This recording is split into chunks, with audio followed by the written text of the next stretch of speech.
Bienvenidos a Conexión Global. La editorial de esta semana se llama Bolivia gira al centro, el fin de un ciclo político y el comienzo de otro. Este fin de semana Bolivia habló, y lo hizo bastante fuerte, contra todo pronóstico. Rodrigo Paz Pereira, senador, exalcalde de Tarija e hijo del expresidente Jaime Paz Zamora, se impuso en una segunda vuelta presidencial marcando el fin de 2 décadas, 20 años del movimiento al socialismo, el MAS, partido fundado por Evo Morales y que gobernó con breves interrupciones desde el año 2006 el país altiplánico. Las encuestas se equivocaron una vez más en Bolivia. Vaya esperanza para algunos aquí en Chile. La mayoría de los sondeos pronosticaban una elección estrecha, incluso algunas le daban ventaja a Jorge Tuto Quiroga, pero el resultado fue claro y categórico. El electorado boliviano decidió cerrar un ciclo político marcado por el populismo y apostar a un liderazgo más de centro, moderado y conciliador. Rodrigo Paz representa un nuevo estilo en la política boliviana. No viene del sindicalismo ni de la retórica revolucionaria, sino que de una gestión que tiene que ver con diálogo y consenso. Su mensaje es bastante claro: unir al país para volver a crecer. Y eso caló bastante fuerte, especialmente en jóvenes urbanos y en los sectores productivos del oriente boliviano. Ese cambio de tono, una ideología probablemente que se refleja en un cansancio ciudadano frente a la polarización y la corrupción. Y ojo, que para Chile este resultado no es indiferente. Ambos países no tienen relaciones diplomáticas de 1978, pero los lazos humanos, comerciales y fronterizos siguen siendo intensos. Rodrigo Paz ha dado señales claras. Ha dicho que quiere retomar el diálogo con Chile, las relaciones diplomáticas, sin prejuicios ni pasado, y poner como prioridad temas prácticos como migración, comercio, medio ambiente y seguridad fronteriza, por sobre las viejas disputas judiciales.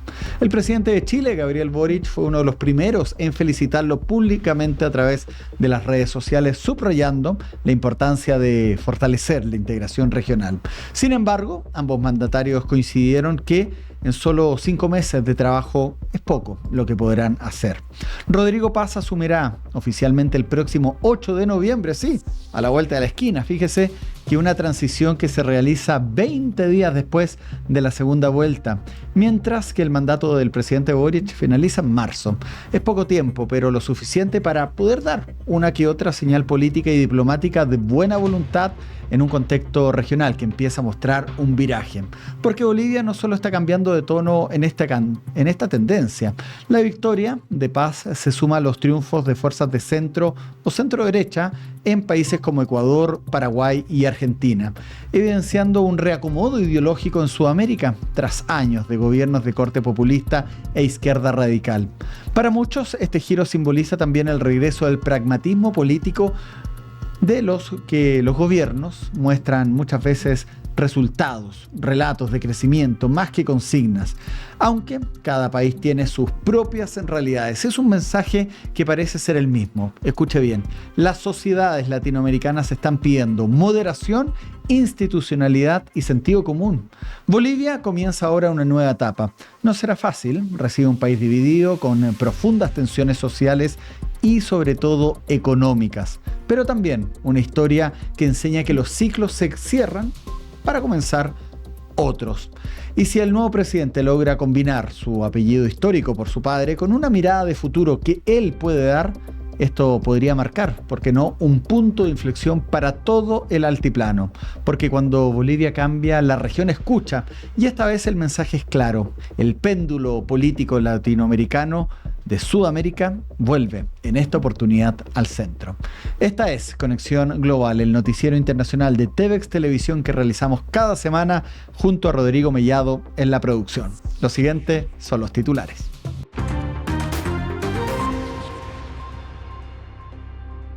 Bueno, vamos a la explicación, aparte de la profundización, obviamente, que queremos hacer en este contexto de lo que fueron las elecciones bolivianas este fin de semana, el 19 de octubre, después de 2 meses de la primera vuelta, Bolivia entró nuevamente a las urnas en un balotaje, en una segunda vuelta electoral que ellos catalogaban, fíjese, como histórica. Primera vez que Bolivia tenía una segunda vuelta electoral y era de miedo, literalmente una segunda vuelta llena de tensión con 2 candidatos, Rodrigo Paz y Jorge Tuto Quiroga, que de política saben. Rodrigo Paz, hijo del expresidente Jaime Paz Zamora, y Jorge Tuto Quiroga, ya presidente de Bolivia en la década del 2000, cuando reemplazó a Hugo Banzer.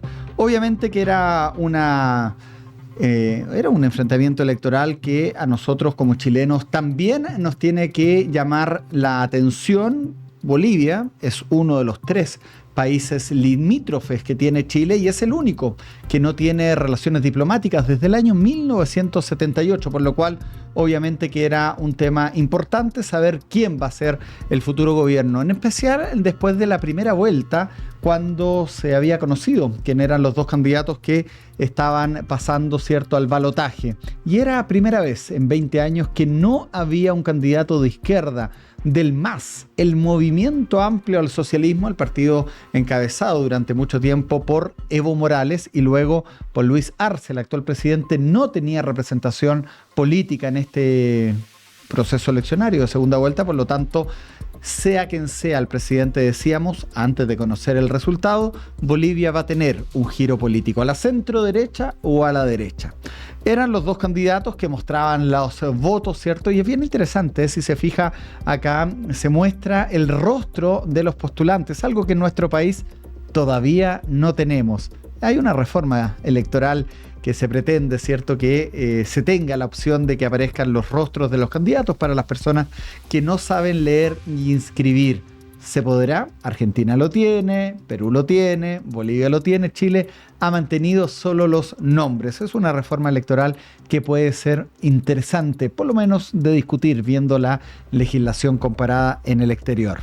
Bueno, obviamente que, y fue uno de los grandes temas en primera vuelta, que daban a Rodrigo Paz, el presidente electo, en tercera o cuarta posición. ¿Se acuerda usted qué lugar sacó en agosto? Bueno, sacó el primer lugar, un lugar obviamente sorpresivo y que señalaban que las encuestas en este país no eran de fiar y que no eran obviamente una herramienta válida para poder proyectar resultados. ¿Por qué Bolivia no puede ser un país donde los resultados se anticipen con bastante antelación?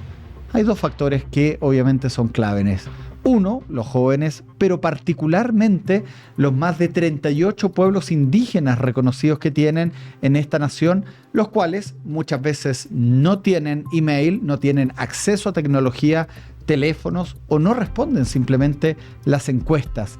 Quien tenga el voto indígena y el voto sindicalista en Bolivia tiene una posibilidad real de tener futuro en política. Y bueno, es cosa de mirar, ¿cierto?, cuáles eran los posibles resultados ahora.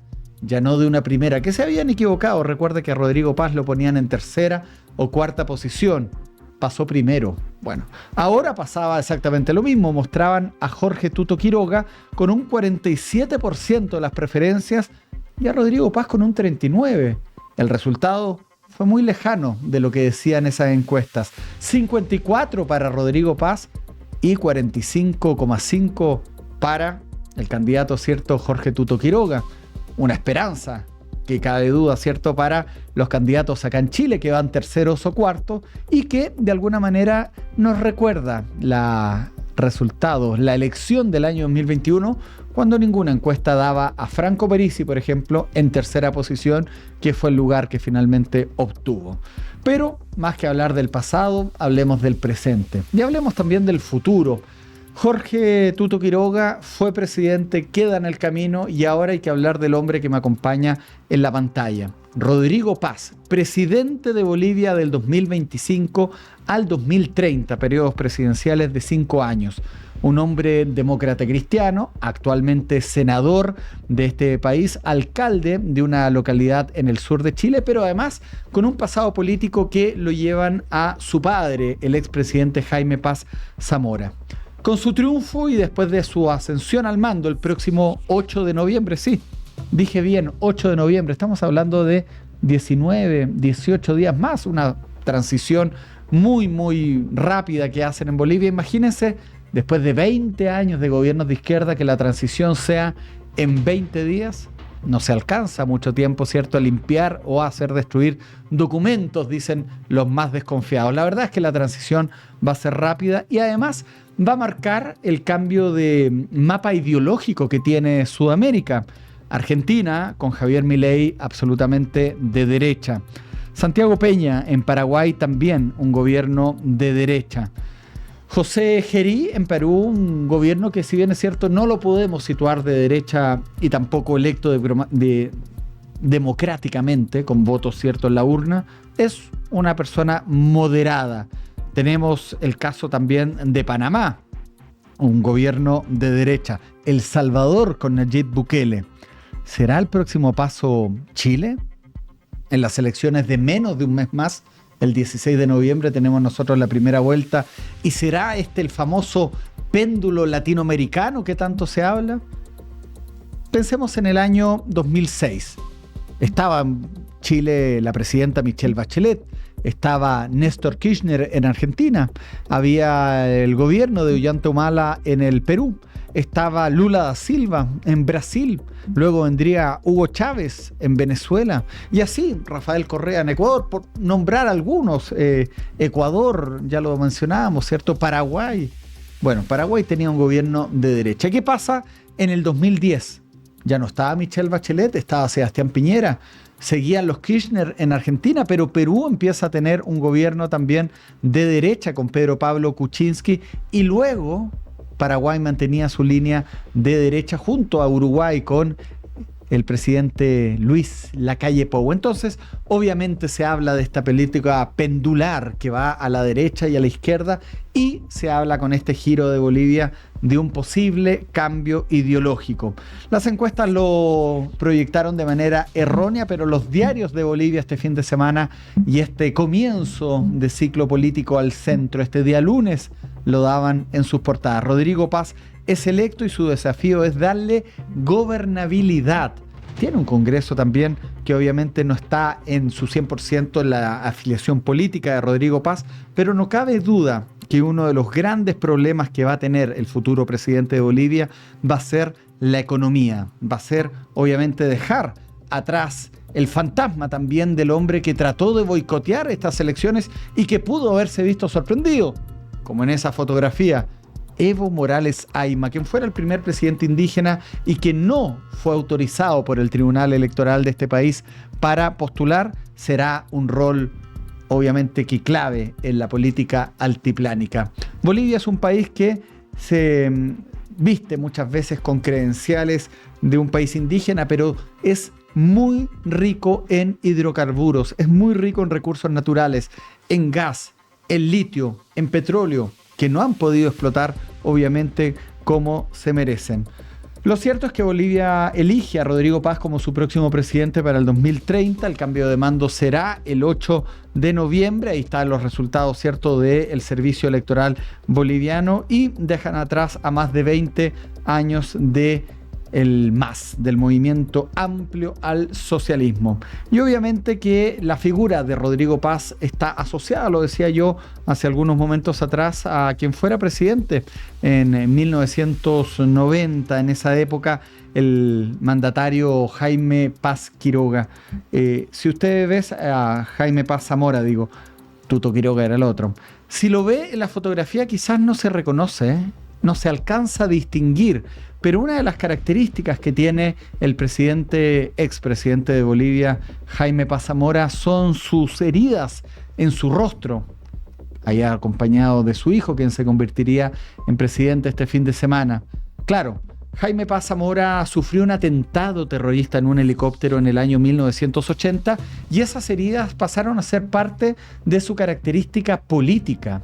Hoy, con su hijo en el poder, obviamente que se reivindican nuevamente esta lucha por la democracia que tiene Rodrigo Paz, un presidente electo que incluso vivió en el exilio. Es más, nació en España como parte, ¿cierto?, del exilio de su padre y lo hace de alguna manera con una biografía política de bastante data. Su abuelo paterno es primo hermano del también expresidente Víctor Paz Estenssoro, un hombre que justamente en esa época tendría la particularidad de generar una revolución económica en Bolivia. Se titula de Economía y de Relaciones Internacionales, obteniendo también un máster en Gestión Política en universidades de Estados Unidos.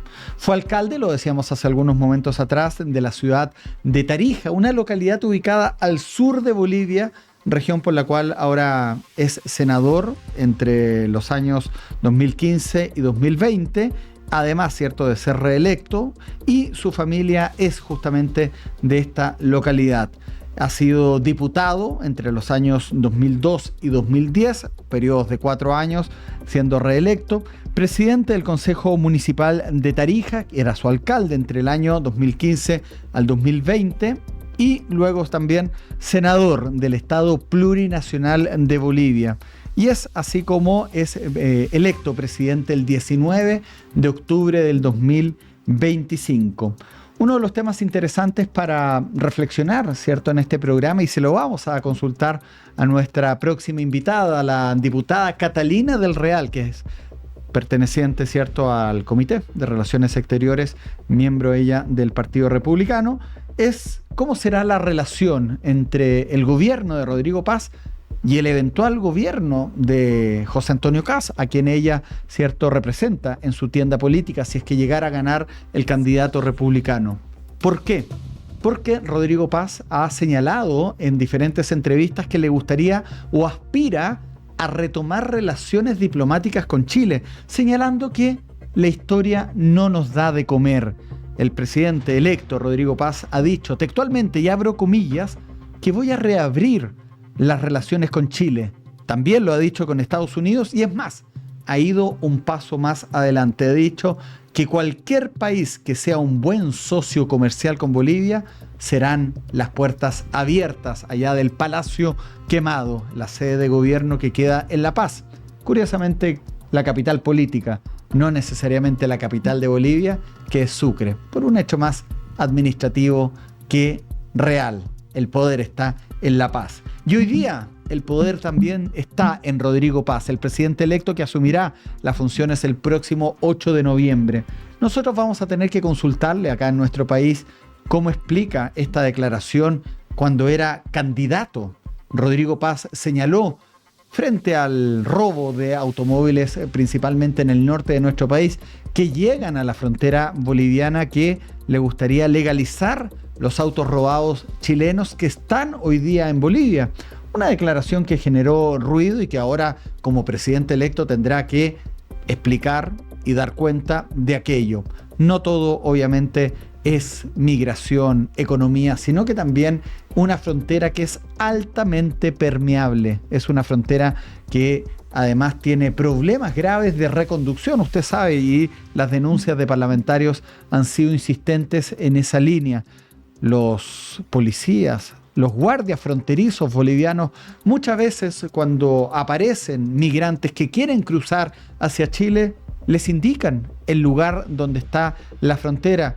Ellos no quieren quedarse con un migrante irregular y prefieren que tengan un libre tránsito hacia Chile. Eso debe determinar, sea el gobierno de Janet Jara, de José Antonio Kast, de Beli Matei, de Johannes Kaiser o del candidato que sea, Franco Parisi, Marco Enrique Minami, incluso Harold May Nichols o Eduardo Ortiz, la frontera tiene que dejar de ser permeada constantemente por migración. De Perú ya se hicieron cargo hace algún tiempo atrás, cerrando justamente todo lo que era el paso de Chacayuta, la frontera de Chacayuta. No ocurre lo mismo con la frontera boliviana y es un tema a tratar en las relaciones exteriores con el futuro presidente de Bolivia. Hay propuestas de candidatos presidenciales acá en Chile, incluso de volver a minar la frontera. Usted sabe que por el pacto de Ottawa, el pacto que se firmó en Canadá y el cual Chile suscribió este tratado de Naciones Unidas, se desminó una frontera que en 1978, años anteriores, el 75, fue minada fuertemente por la posibilidad de entrar en un conflicto bélico. el problema con esas minas que los diferentes aluviones del norte de Chile, las lluvias altiplánicas, el llamado invierno boliviano, hizo que muchas de esas minas se desplazaran. Y sí, bien es cierto, los ingenieros que instalan las minas ponen una cruz en los lugares exactos de sus coordenadas. Lo cierto es que hoy día nadie sabe dónde están. Y es por eso que se ha iniciado un proceso de desminado que incluso ha costado la muerte y heridas graves a ingenieros del Ejército de Chile que, haciendo esta labor humanitaria, han visto cómo estas minas explotan muchas veces cuando las intentan desactivar. Hay propuestas también en nuestro país de instalar minas antitanques en la frontera entre Bolivia y Chile. ¿Servirá de algo? Usted, claro, puede sonar muy altisonante. Vamos a instalar minas antitanques en la frontera. ¿De qué sirve? Una mina antitanque explota cuando pasa un tanque, no cuando pasa una persona. Un tanque, por decirle algún peso aproximado, tiene 5, 10 toneladas. Tendríamos que poner a 20 personas, a 10 personas que pesen 100 kilos a la vez para hacer activar una mina antitanque. Ni siquiera un transporte de los ilegales que transitan por la frontera los podrían hacer detonar. Así que el llamado finalmente es a tener cuidado con estas reflexiones, con estas propuestas muchas veces populistas. Obviamente que ahora hay una radiografía de los problemas que el nuevo presidente de Bolivia, Rodrigo Paz, va a tener que hacerse cargo. Hay una escasez de combustible en un país rico en hidrocarburos, hay una crisis económica, hay, no vista, hace por lo menos 40 años. Hay muchos temas que nos unen con Bolivia, insisto, de los 3 países en un barrio altamente convulsionado. El 26 de octubre vamos a estar hablando los días posteriores en este programa de la elección parlamentaria en Argentina. Veamos nuestro vecino del norte, Perú, donde hace unas semanas atrás destituyeron a su presidente, un nuevo presidente. Son 7 presidentes en 10 años. Si usted pone el promedio de los presidentes de Perú, han durado 1 año y medio. Por lo tanto, es un barrio que está altamente convulsionado y ahora Bolivia nos da la noticia de que decide girar al centro. No a la derecha como era Jorge Tuto Quiroga, pero sí a una centro derecha. Rodrigo Paz es miembro del Partido Demócrata Cristiano, independiente como sea su postura política. Lo concreto es que se aleja del MAS, del Movimiento Amplio del Socialismo. Comienza a hacer historia Evo Morales. Y le digo algo, Evo Morales durante toda la campaña llamó a votar nulo y a votar blanco. Llamó derechamente a boicotear el proceso electoral. Lo más seguro es que el gobierno de Luis Arce fue ministro de Economía de Evo Morales, no quisiera involucrarse en una detención que podría ser peligrosa por los grupos que sostienen a Evo Morales en estas regiones altamente indígenas. Pero ahora el camino es otro. El 8 de noviembre asume un presidente que no le debe nada a Evo Morales. Él está con orden de arresto en ese país y esa orden de arresto tendrá que cumplirse. ¿Cuál será el futuro de Evo Morales ya con Rodrigo Paz en el poder? ¿Tendremos noticias del arresto eventualmente de un emblemático presidente que durante 16 años gobernara Bolivia? No lo sabremos. ¿Será su prioridad? Tampoco lo sabemos. Lo cierto es que la prioridad es la economía y Bolivia tiene que resurgir. Será tema a discusión, por supuesto, y de análisis en este programa. Los dejo a continuación con la entrevista en profundidad. En esta oportunidad hemos invitado a Catalina del Real. Ella es diputada del Partido Republicano, pero obviamente la invitación viene por su permanencia hace 8 años ya en la Comisión de Relaciones Exteriores de la Cámara de Diputados. La primera pregunta que le vamos a hacer es cómo analiza las relaciones exteriores en el gobierno del presidente Gabriel Boric. Ella también ha sido miembro de esta comisión durante los años de Sebastián Piñera, por lo tanto puede hacer una comparación. Esa entrevista y más viene a continuación.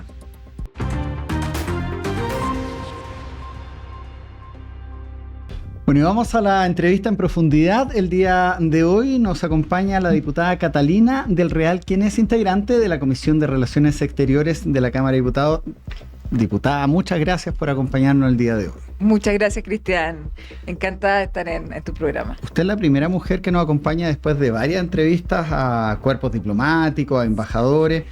Parece que hay un sesgo de machismo un poco en la política A lo exterior. mejor hay menos mujeres que hombres, sí, pero yo creo que cada vez se van integrando más. Bueno, usted es una persona que, si bien es cierto, es bien conocida en su distrito, el distrito número 11 de la región metropolitana, va a la reelección por un tercer periodo, y es interesante ver porque, si bien es cierto, las votaciones lo confirman. Usted es una persona querida, reelecta. Espero que le vaya bien, que sea un regalo el 16 de noviembre posterior a su cumpleaños del 7. El 7 de noviembre, sí. Pero de repente las relaciones exteriores y a lo que usted se ha dedicado también en la Cámara no es tan vistoso. Tiene un tremendo trabajo también en discapacidad, se lo voy a preguntar igual. Pero claro, la gente ve más lo del día a día. Sin embargo, usted de cierta manera también ha querido hacer como una política de Estado. ¿Cómo ha sido su comportamiento? ¿Cómo ha sido su experiencia, mejor dicho, en esta Comisión de Relaciones Exteriores del Congreso? Mira, en la Comisión de Relaciones Exteriores llevo 8 años, pero en realidad mi experiencia viene de varios años anteriores. Yo fui observadora en Venezuela en las primarias de Capriles, estamos hablando de hace muchos años atrás, y luego cuando comienzo a integrar la Comisión de Relaciones Exteriores también me tocó volver a participar en Venezuela ya en un momento mucho más complejo, con Maduro al poder antes de esta última elección, donde habían justamente expulsado a un par de parlamentarios que habían tratado de integrar a ver lo que estaba pasando dentro de Venezuela. Nosotros logramos entrar en esa época con el senador Chaguán, estuvimos en la casa de Braulio Jatar, en Isla Margarita, donde él estaba con arresto domiciliario.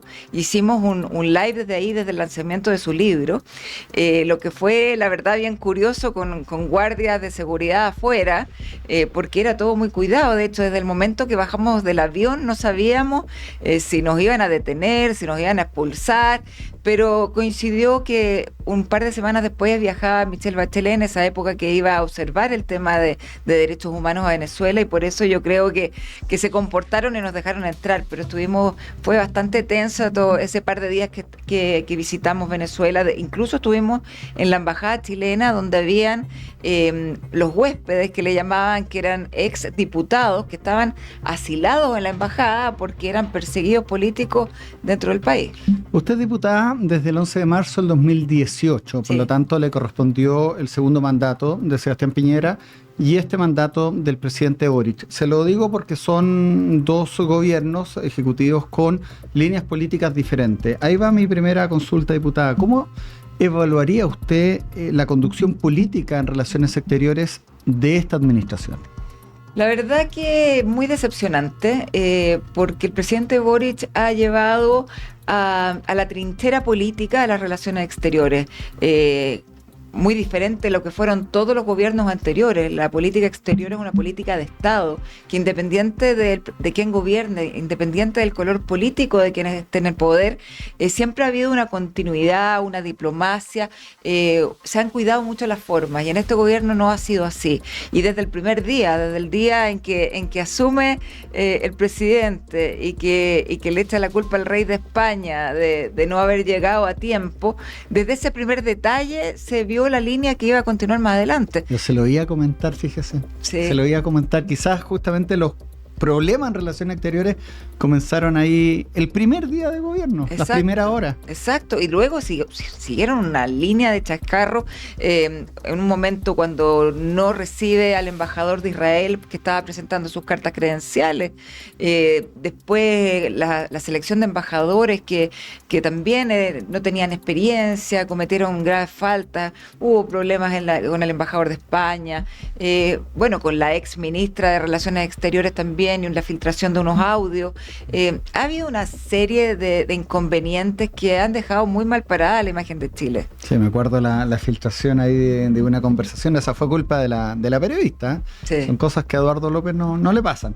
Oiga, usted me decía, se ha perdido esta tradición de política de Estado, ¿se ha ideologizado la política exterior? Totalmente, o sea, vemos al presidente tomando partido por ciertos países, por ciertos conflictos, trayendo conflictos de fuera hacia acá. O sea, acá siempre fue el gobierno muy imparcial con respecto al tema Israel-Palestina, por ejemplo, porque tenemos una comunidad palestina muy grande en Chile y una comunidad israelita muy grande. El presidente Piñera, que reconoció el Estado palestino, hizo una gira de Estado tanto Israel como Palestina. Exacto, siempre se trató de ser bastante imparcial en esos temas, justamente para no confrontar las diversas colonias o las diversas personas chilenos que finalmente son descendientes de esos países y no importar un problema a Chile, un conflicto a Chile. En cambio, el presidente Boric lo único que ha hecho es tomar partido por determinadas causas, dejando de lado a otros chilenos que también se sienten abandonados y también importando causas que no debería. Él debería estar por sobre, en el fondo, ese tipo de conflictos externos. Usted está hablando de causas y una de las que se mencionó cuando comenzó el gobierno fue esta política exterior turquesa.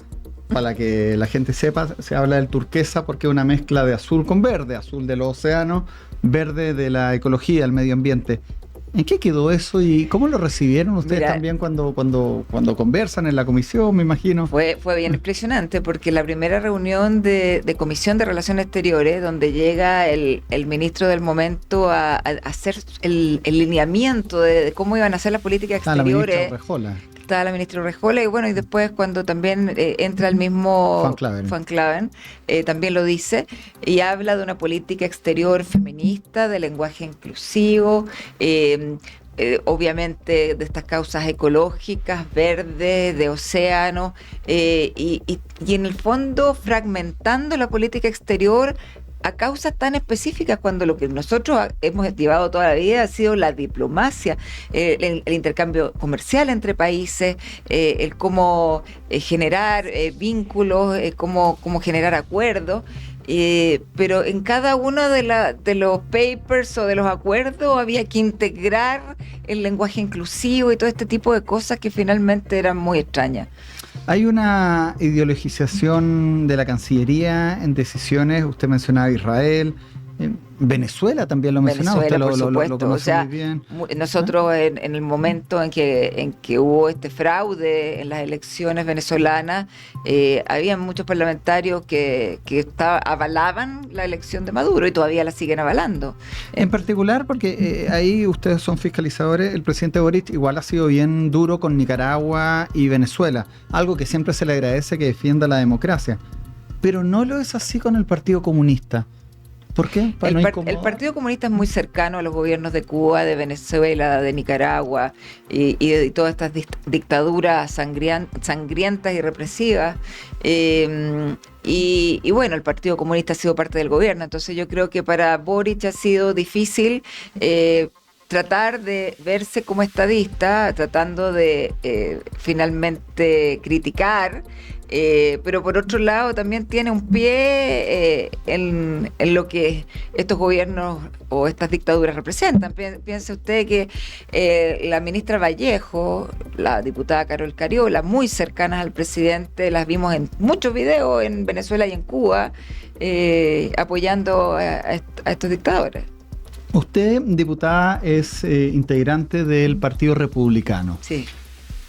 Algunos lo sitúan en la extrema derecha o en la ultraderecha. A mí no me gusta decir ultra, siempre los ultras son mal. Son extremos porque están quizá en el extremo del mapa político, pero una palabra que obviamente puede generar ruido. Derecha, digámosle. Y si uno mira el mapa, finalmente Estados Unidos con Donald Trump, El Salvador con Bukele, una Italia con una Giorgia Meloni, una Argentina con Javier Milei, el mapa político mundial está girando a posiciones como la suya. ¿Cómo lo ven en Chile y proyectando un futuro gobierno eventualmente de José Antonio Kast? Es que yo creo que, a ver, el mundo está muy convulsionado. Yo creo que los carteles de droga, el terrorismo internacional, que eran cosas que uno veía tan lejanas, tan en países de otras realidades. De otras realidades, incluso uno lo veía en las películas, decías esto no pasa. Ese tipo de crimen organizado ha llegado al corazón de nuestro país y de la mayoría de los países latinoamericanos. Entonces, la gente hoy día tiene miedo, no puede salir de su casa después que oscurece. Esa es una realidad que vemos en Chile, no es de Colombia, no es de Jalisco, México. Claro, es una realidad que ocurre en cualquier lugar de Chile, de Santiago, del sur de Chile, para qué decir, con el tema del terrorismo en la Araucanía. Entonces estamos viendo primero un tema de seguridad muy brutal, un tema de fronteras donde entran cientos o miles de ilegales diarios que cruzan por el desierto, que uno no sabe quiénes son. Primero, claro, hay algunos que vienen a delinquir definitivamente y hay otros que no, pero aunque no vengan a delinquir, tienen absolutamente colapsados los servicios públicos, y a quienes más afectan son a las personas más pobres de Chile, porque son quienes dependen de la infraestructura del Estado, de los colegios públicos, de la salud, del acceso a la vivienda, del empleo. Y todas esas cosas hoy día están sobrepasadas. Entonces encontramos chilenos que no tienen colegios para sus hijos, que hay listas de espera de 2 millones de personas, que una persona con cáncer le dan una hora para el próximo año para atenderse, cuando ya a esas alturas obviamente que un cáncer es irreversible, donde vemos también a muchas personas sin casa que postulan un subsidio, se demoran 10, 15 años en obtenerlo, y ven que a lo mejor le están dando prioridad a extranjeros y muchas veces ilegales. Entonces yo creo que el colapso de los servicios por parte de la migración ilegal, y además el impacto que ha tenido estas bandas internacionales de terroristas y delincuentes, ha hecho que el país esté sobrepasado y la gente esté buscando una alternativa más dura, que le dé más garantía de poder solucionar estos problemas. Una de las gracias que usted, además de ser parlamentaria en ejercicio y miembro del Comité, ¿cierto?, de Relaciones Exteriores, es que quizás puede la gente no entenderlo hoy día, pero ustedes también tienen que ver demasiada, por parte de la Comisión, legislación comparada. ¿Cómo podemos nosotros, y cuál es la propuesta de su partido, ¿cierto?, de su candidato presidencial, de lo que se propone, justamente en temas de migración? Usted lo mencionó, la frontera, lo ilegales. ¿Cómo se entiende desde el Partido Republicano esta problemática actual de nuestro país? Sí, mira, José Antonio Cast ha visitado varios países, ha visitado en Europa, incluso las cárceles de El Salvador, varios lugares que han tomado iniciativas fuertes justamente contra la migración y contra la delincuencia desatada. El Salvador era una cosa invivible, y hoy día, gracias a que han logrado controlar las maras y que han hecho estas cárceles de alta seguridad, la verdad que la gente ya puede vivir tranquila. Entonces, es un tema que es bien complejo. No solamente la panacea no va por un solo lado. Hay que tratar de cerrar fronteras, hay que hacer cárceles de alta seguridad donde los delincuentes, los terroristas estén realmente aislados, porque en estos momentos las cárceles que tenemos, con el hacinamiento que hay, se transforman en verdaderas escuelas de delincuentes. Tienen celulares adentro donde hacen estafas telefónicas, les entran bolsas con droga, planean delitos desde el interior de la cárcel. Entonces es un tema muy complejo, y por supuesto dar mayor respaldo a policía, a inteligencia, a tecnología. También hay que tener coordinación entre los países. Si aquí los delincuentes están pasando por la frontera en Latinoamérica de país en país, entonces hay que tener coordinación. Hay que hacer relaciones internacionales, sí. Cosa que este gobierno, no sé, con Giorgia Meloni, la mencionaba yo hace algunos momentos, no se respondió la solicitud de audiencia, algo que tenía cierto bien asombrado a los miembros del Comité de Relaciones Exteriores que hablé yo. Y además, con Argentina, por ejemplo, también hay relaciones que están bastante frías. Y ahí me gustaría, porque se lo mencionaba yo... Bueno, esto yo creo que es una muy buena noticia, las elecciones recientes en Bolivia. Porque la noticia de la semana en la región es el triunfo de Rodrigo Paz.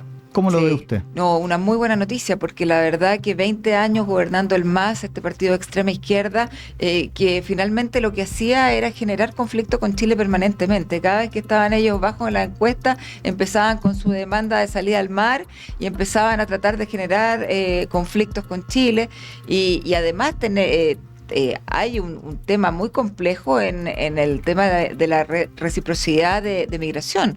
El poder reconducir migrantes ilegales se hace muy difícil porque ellos no los reciben. Y no tenemos relaciones diplomáticas. Bien, entonces esperamos que hoy día ya mejoren las relaciones diplomáticas con Bolivia y logremos coordinar el crimen organizado, combatir el crimen organizado, la migración ilegal y todos los problemas que nos afectan directamente como países vecinos. Yo leía al presidente Boric felicitando a Rodrigo Paz y deseándoles que trabajaran en conjunto. Les quedan, pase lo que pase, Gabriel Boric no va a ser presidente el 12 de marzo del 2026, por lo tanto, en un eventual gobierno, y obviamente entendiendo que usted es parte de una coalición política, ¿cuál es la postura de José Antonio Kast y del Partido Republicano frente a Bolivia? Relaciones diplomáticas, migración, zanja, reconducción, relaciones diplomáticas nuevamente para poder hacer trabajos. ¿Cómo lo ven? Bueno, es la esperanza. Ojalá que podamos tener buenas relaciones diplomáticas, podamos generar acuerdos de reconducción, podamos también ver el tema que ocurre con los autos robados en Chile, que los pasan por la frontera. Hay muchos temas en conjunto y para ellos también el comercio exterior, el tema de los puertos, de que puedan transportar sus cargas hacia acá de manera fácil. Yo creo que es muy conveniente para los dos países generar lazos de amistad y de diplomacia. Y ojalá con este nuevo presidente pueda ser así. Y va marcando también el péndulo 20 años, 16 de Evo Morales, 4 de Luis Arce, sí, de este giro a la derecha, voy a decir, para no ponerle ningún apellido. ¿Le molesta eso de la extrema derecha, ultraderecha? O sea, nosotros encontramos que no somos extrema derecha. Yo pertenecí 20 años a Renovación Nacional y siento que el Partido de Renovación se fue en una línea más hacia el centro y Republicano tomó en el fondo al electorado de derecha, no sin apellido. Es un electorado que vota por el sentido común, que quiere seguridad, que quiere crecimiento, que quiere empleo. Eso para mí no es extrema derecha, eso es sentido común puro. Usted no es de extrema derecha, usted es realmente de derecha. Y se lo digo porque le contaba que veía el eslogan haciendo alusión obviamente al apellido. Y realmente de derecha invitada. No solo por lo que represento ideológicamente, sino que porque mis votaciones siempre han sido congruentes, porque la gente sabe que digo, pienso, hago y voto de una misma línea. Y el que obviamente no ha hecho eso es el ministro de Relaciones Exteriores, que obviamente ha estado en este tema dubitativo. Se lo pregunto, diputada, porque, a ver, nosotros tenemos dos grandes socios comerciales, uno es China y el otro es Estados Unidos. El presidente Boric ha sido muy duro con el presidente de Estados Unidos, sí, que obviamente ahí hay un tema comercial, todos los aranceles. La pregunta es, ¿cómo debería equilibrar Chile los vínculos con Estados Unidos y con China, que son sus principales socios comerciales? Bueno, yo creo que se había hecho durante mucho tiempo. Si lo que dije desde comenzamos esta entrevista, la política exterior es una política de Estado que no debe tomar posiciones, debe basarse en la diplomacia. Y yo creo que se puede generar este equilibrio diplomático con un país y otro, por supuesto no denostando al presidente de Estados Unidos en la ONU en su misma casa. Que lo hace así como, yo me acordaba y me voy a dar una licencia hoy día, lo hizo sin nombrarlo, que finalmente fue lo mismo que pasó en la cadena nacional cuando aludió a José Antonio Kast, pero no lo nombra, entonces... Bueno, pero la gente no es tonta, pues la gente sabe a lo que se está refiriendo y yo creo que él queda muy mal. A lo mejor, lo que pasa es que yo creo que el presidente tiene una agenda personal, entonces él ocupa estas cadenas nacionales o estas instancias como la ONU o como otras instancias internacionales para hacer su propia campaña o su propio posicionamiento con su electorado del 30%, pero no se da cuenta que él es presidente de todos los chilenos. Entonces tiene que hablar por Chile, no por su partido o por su ideología. ¿Usted cree que Gabriel Boric está pensando en un futuro en organismos internacionales o líder joven de una izquierda internacional? De todas maneras, o sea, y por algo está hoy día apoyando la campaña de Michelle Bachelet a la ONU con tanta fuerza, sin haberle preguntado siquiera a los partidos de oposición, sin haberle preguntado a los otros candidatos, porque esta elección en la ONU será el próximo año y va a haber otro presidente de Chile. O presidenta. Sí, por supuesto. Entonces, él se adelantó, propuso a Michelle Bachelet sin consultarlo, sin ni siquiera consultarlo o anunciarlo a la Comisión de Relaciones Exteriores, con un costo asociado. Estas campañas también tienen unos costos altísimos, se calcula que era algo así como $500 millones, pero no lo han transparentado. ¿Es secreto? Dijeron que era información sensible. A ver, espera. Tengo entendido puede que para Rodrigo Mellado, para mí, ¿cierto?, sea algo que no se nos pueda entregar esa información porque somos periodistas y terrible. Pero usted es diputada, usted es miembro de un poder independiente y además es de la Comisión de Relaciones Exteriores. Usted me va a decir que a ustedes, como Comisión de Relaciones Exteriores, ¿no se le ha dicho cuánto va a costar esta candidatura? Exacto, no se nos ha dicho. Hubo 2 diputados que pidieron la información, no se la entregaron. Creo que ahora lo estaban pidiendo vía transparencia, con lo cual se pueden demorar bastante tiempo en entregarla, sí, claro. Y no sabemos siquiera si la van a entregar fidedignamente o muy general, dijéramos. ¿Y por qué tanto secretismo de algo que debería ser transparente? Porque seguramente la plata que se va a gastar en eso es mucha y hoy día Chile está totalmente desfinanciado. Hoy día el país de verdad... en los servicios de salud, claro, en los gobiernos regionales metropolitanos, en ministerios, no están llegando a fin de año con los recursos. El ejército. El ejército decía que no tenía recursos ni siquiera para cuidar las elecciones. Entonces hoy día estamos con un déficit enorme en nuestro país. Están bicicleteando platas que van a corresponder al presupuesto del próximo año. Entonces... ¿Se había visto algo así de que se les habían escondido un gasto de la Cancillería a este nivel? A mí no me había tocado nunca. Lleva 8 años la comisión. Sí, a mí no me había tocado nunca. Y tampoco me había tocado nunca ver ese nivel de bicicleteo que se está generando en los organismos públicos y también el nuevo presupuesto que se está discutiendo para el próximo año, donde suben, por ejemplo, los montos en el Museo para la Memoria, en el Museo de los Derechos Humanos, en el Museo Salvador Allende, en el Ministerio de Cultura. Creo que va a costar como 6.000 millones un Museo de la Memoria en Concepción, y resulta que se están bajando los presupuestos en desarrollo social, que es justamente donde están los beneficios sociales. Se están bajando los presupuestos en el programa Calle, en el programa Noche Calle para las personas más desamparadas, sin hogar, sin techo, de invierno. Se están bajando también el per cápita en salud, se está bajando el presupuesto en la reinserción escolar. Entonces, cuando ellos dicen que José Antonio Kast viene a bajar derechos o demandas sociales, perdón, quienes están bajando los presupuestos en temas sociales es este gobierno de Gabriel Boric. Nosotros la rebaja de 6.000 millones que tanto se ha hablado va por otro carril, va por el carril de los operadores políticos, va por el carril de las licencias médicas fraudulentas, va por el carril de las compras públicas. Comprar un lápiz en el Estado puede llegar a costar 3 o 4 veces que comprarlo en la librería de la esquina. Entonces... Volvamos a las relaciones internacionales. Perdón, me entusiasmo, pero... Está bien y obviamente yo no la interrumpo porque tiene un punto que yo lo puedo hacer conectar justamente con lo que usted está diciendo de la reducción del Estado.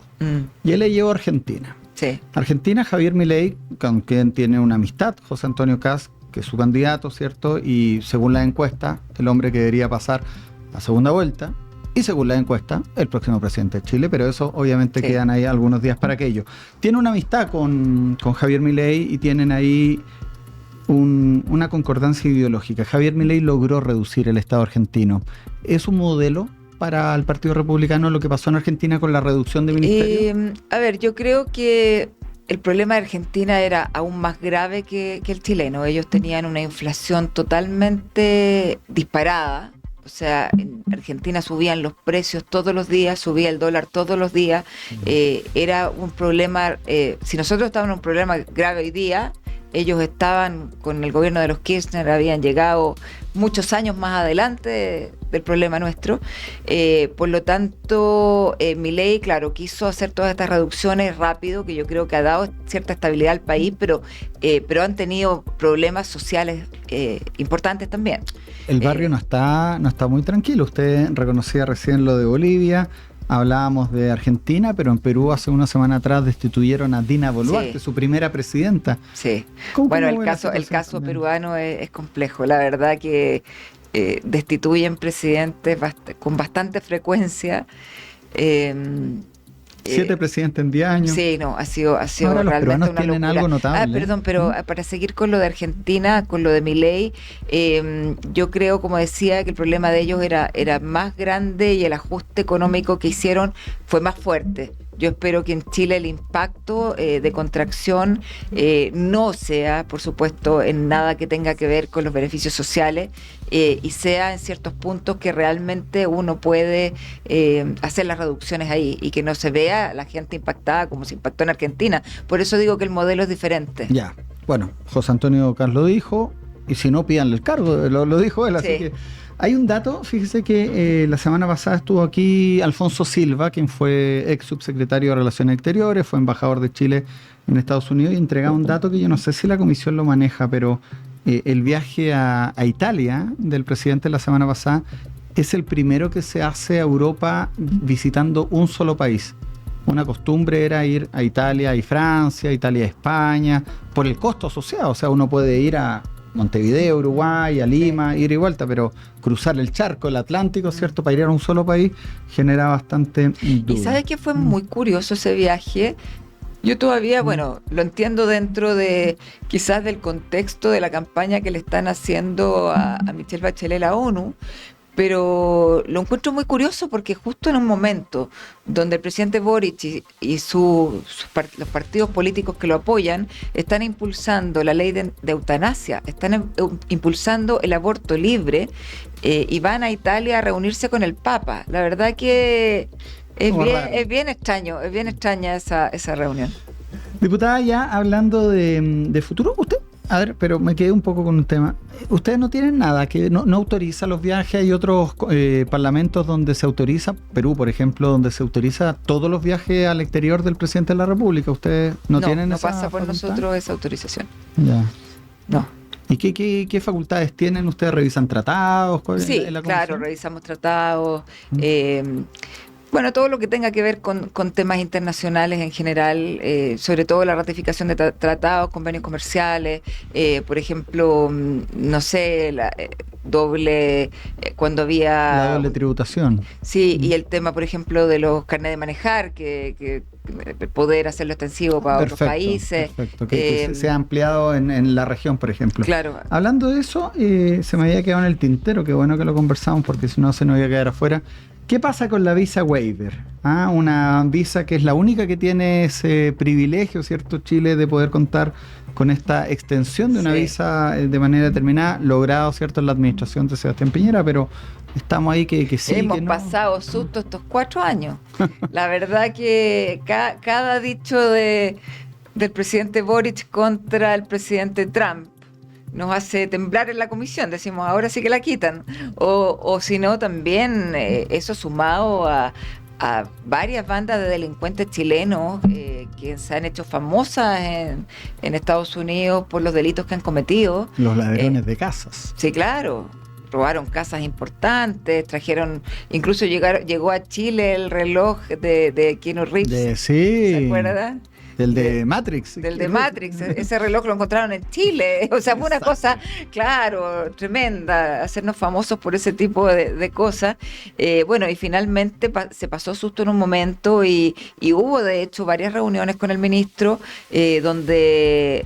También con la embajada de Estados Unidos, incluso hubo una con la embajadora que era una reunión secreta que después algo se filtró. Eso pasó en la comisión, ¿cierto? Sí, eso primera vez comisión. Que ocurría. Sí, hubo un diputado que filtró y después finalmente no siguieron habiendo esas reuniones con la embajadora, no quiso nunca más asistir. Bueno, pero un diputado que grabó una conversación. Bueno, también. Era de su expartido. Sí, claro. Aunque está bien para acá. Pero finalmente sí se generó un acuerdo, se hizo un poco más restrictivo en términos de identificación de personas y de la cooperación entre la policía chilena y la de Estados Unidos, justamente para ¿cómo se llama? Para que hubieran... O sea, se hizo un poco más robusta la información, y con eso quedaron tranquilos en Estados Unidos para seguir con la visa. Antes de concluir, sería interesante que también viéramos, usted que lleva tanto en relación exterior y todo, ver cómo ve usted también a los líderes globales, Trump, Bukele, Lula, Milei. Vamos con Donald Trump. ¿Cuál es su opinión del presidente norteamericano? Bueno, él es un hombre... ¿Es un ejemplo? Sí, yo creo que ha hecho cosas en su estilo, que a lo mejor no a todos les puede gustar el estilo que tiene, tan confrontacional, pero ha logrado cosas que eran bastante impensadas, como por ejemplo esta tregua o fin a la guerra, esperemos que sea fin a la guerra entre Israel y Palestina. Ha estado tratando también de interceder en Rusia-Ucrania. También está poniendo en jaque el tema en Venezuela. Yo creo que está trayendo un poco más de paz y tranquilidad al mundo, lo que se agradece. ¿Qué debería pasar en Venezuela con Nicolás Maduro Moros? Bueno, Nicolás Maduro es un gobernante ilegítimo, que claramente no ganó las elecciones, que ha generado represión en su pueblo, ha tenido muchos temas con los derechos humanos, con desaparición de personas, presos políticos, tiene también la economía destruida. Y además está todo este tema del cartel de drogas, que por ese lado lo está enfrentando. ¿Se le debería derrocar por la fuerza? ¿Con una acción militar de Estados Unidos? A ver, es difícil darte una opinión tan fuerte. ¿Qué es lo que hay ahora? Es que yo soy un observador, diputado, y uno ve. O sea, yo espero en el Mar Caribe. Yo espero que Trump logre interceder y ese gobierno finalmente decline. Ojalá que sea más por conversaciones que por la fuerza. Una transición pactada. Claro, una transición pactada por lo que implica cualquier guerra y cualquier pérdida de vidas humanas. ¿Y Bukele? ¿Qué le parece Nayib Bukele? Bueno, Bukele ha hecho un gran trabajo con las maras, con las delincuencias, con el narcotráfico. Se le ha pasado un poco la mano, sí. A mí, ¿sabes? Yo admiraba harto a Bukele, pero no me gustó esto de la reelección indefinida. Sí. Creo que es un problema ahí muchas veces con la democracia. Sí, eso también me generó mucho ruido. Mire, terminemos con Milei y hablamos del futuro. ¿Qué le parece don Javier Milei? Milei también, yo creo que estaba haciendo un muy buen trabajo en términos de volver a Argentina a la estabilidad económica, pero también ha tenido problemas. También ha tenido, por ahí hubo un problema con la hermana, con unos eventos de la corrupción. A lo mejor también en el tema social ha sido muy restrictivo. Han habido ciertas... ¿Otras cosas con guitarra? Dicen. Sí, claro.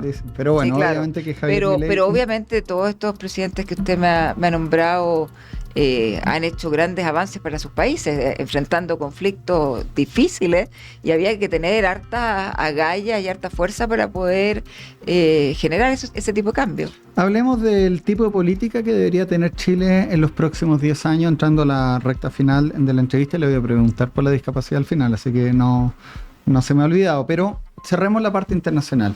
¿Cómo debería o cuál debería ser el protagonismo de Chile en la región de aquí a la próxima década? Mira, yo creo que íbamos espectacular antes del famoso octubrismo, que yo no lo llamo estallido social porque yo creo que fue un golpe de Estado encubierto.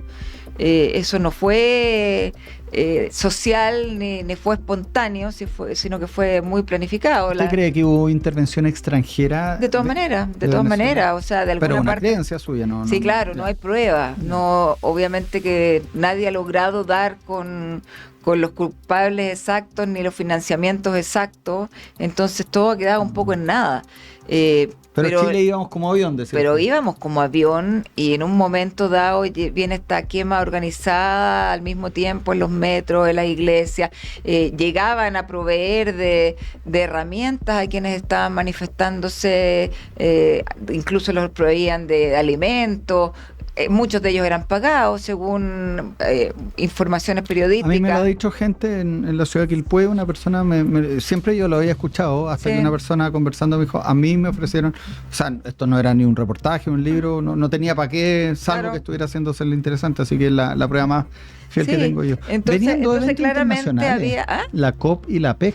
Venían dos eventos tremendamente importantes para Chile, que eran la COP, esta jornada mundial en términos de cambio climático, y la PEC, donde se iba a reunir nada más y nada menos que Trump con Xi Jinping, Estados Unidos con China, en un acuerdo de paz en Chile.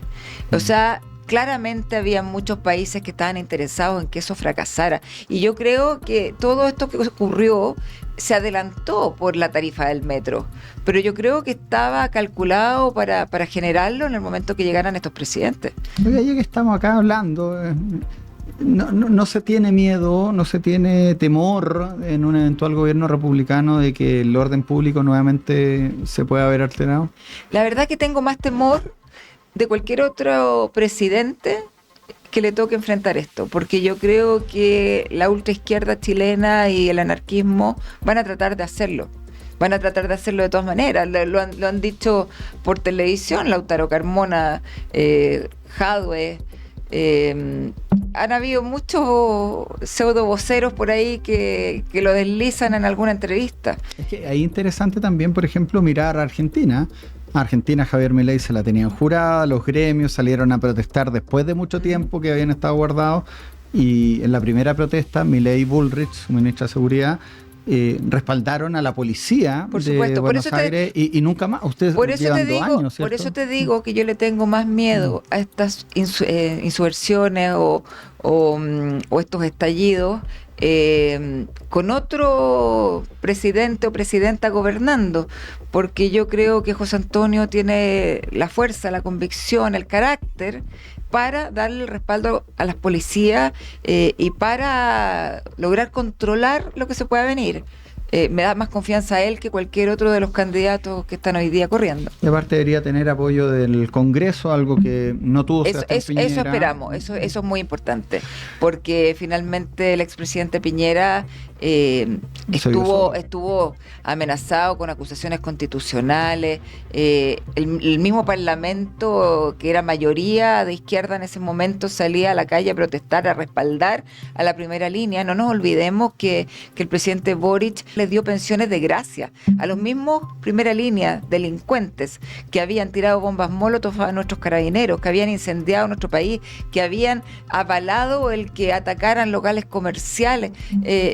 Finalmente que destruyeran Chile, fue de norte a sur, esto fue muy grave. Vamos a la última pregunta en un tema que no tiene que ver con relaciones internacionales, pero agradeciendo que haya tenido el espacio en medio de su campaña de reelección de hablar de un tema que quizás electoralmente puede que no rinda tanto como hablar, ¿cierto?, de las cosas del distrito. Le agradezco yo ese tiempo, así que también me gustaría destacar algo suyo que no tiene que ver con... Puede tener, porque la Teletón además es algo, sí, obviamente una imagen país internacional, pero usted está muy, muy involucrada con lo que tiene que ver la discapacidad, y tengo entendido que esta semana José Antonio Kast también da líneas en lo que va a ser su política de gobierno en ello. Tiene el micrófono abierto. El micrófono abierto. Bueno, cuando entré al Congreso hace 8 años atrás no había comisión de discapacidad. Yo la formé primero una bancada, reuní las firmas, una bancada transversal, pasaron varios años y logramos que nos dieran el respaldo para crear la Comisión Permanente de Discapacidad en la Cámara, y desde ahí hemos venido impulsando distintas leyes, como la Ley de Inclusión Laboral, como la Ley TEA para trastorno de espectro autista, sí, la Ley de hipoacusia, la Ley Matías, bueno, la verdad un sinnúmero de leyes, la Ley de Cuidadores, por lo tanto eso me tiene muy contenta, es un tema que me apasiona, que había sido muy olvidado en nuestro país. Yo creo que tú no sabes esta cifra, pero en Chile hay más de 3 millones de personas con algún grado de discapacidad, y de ellas 500.000 tienen dependencia severa, o sea, tenemos 500.000 personas que además cuidan a un familiar que tiene una dependencia severa. Entonces es un número enorme de personas que se ven afectadas, impactadas, y que solo se acordaban de ellas el día de la Teletón.